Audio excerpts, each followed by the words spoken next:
السلام علیکم ویئرز، آج میں آپ سے پاکستان موومنٹ پہ ہماری بات چل رہی ہے. پاکستان موومنٹ کے کچھ ٹاپک میں نے کور کر لیے ہیں، کچھ رہتے ہیں. اس کے بعد ہم ہسٹری پاکستان پہ جائیں گے.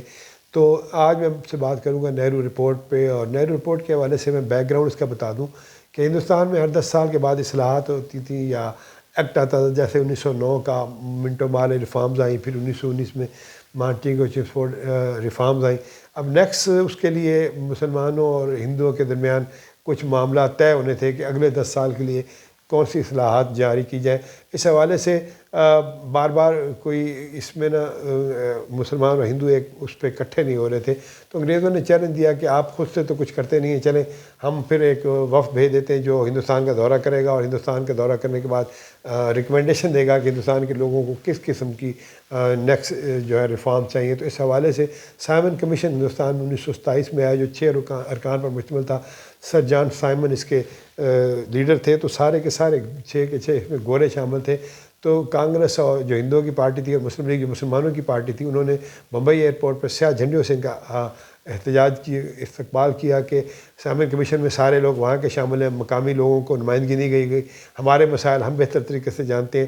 تو اس کے جواب میں پھر لارڈ برکن نے یہ چیلنج دیا کہ جی ٹھیک ہے، ہم ایک کمیٹی بنا دیتے ہیں جو اس میں آپ خود سے کوئی فیصلہ کریں. تو ایک کمیٹی بنی جس کے ہیڈ موتی لال نہرو تھے، اور وہ ان کے بیٹے جواہر لال نہرو بھی اس میں شامل تھے، سر علی امام اور محمد شعیب قریشی اس میں شامل تھے، سر تیج بہادر سپرو تھے، جی پردھان تھے، سردار منگل سنگھ تھے. تو اس طرح یہ 10 ارکان پر مشتمل ایک نہرو کمیٹی بنی جس نے ریکمنڈیشن دینی تھی. اور جب اس کی ریکمنڈیشن سامنے آئی نہرو کمیٹی کی، تو وہ ایسے لگتا تھا کہ صرف ہندوؤں کے مفادات کی بات کی گئی ہے.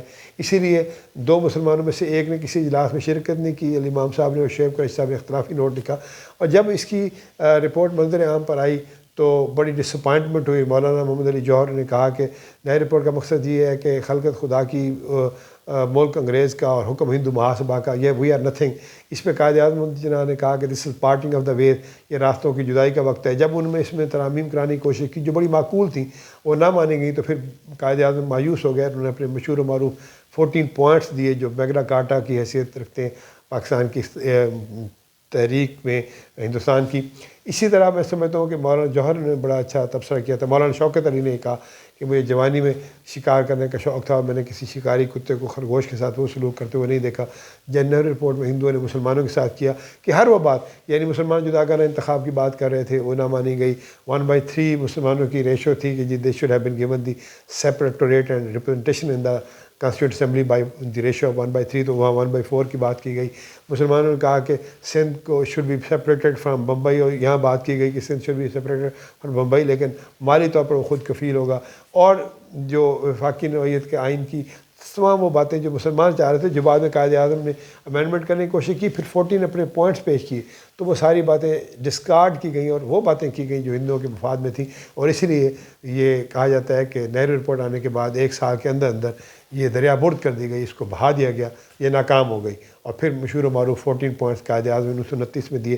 تو میرا آج کا یہ جو ویلاگ ہے، یہ نہرو رپورٹ کے مختصر میں نے تاریخ آپ کو بتائی ہے.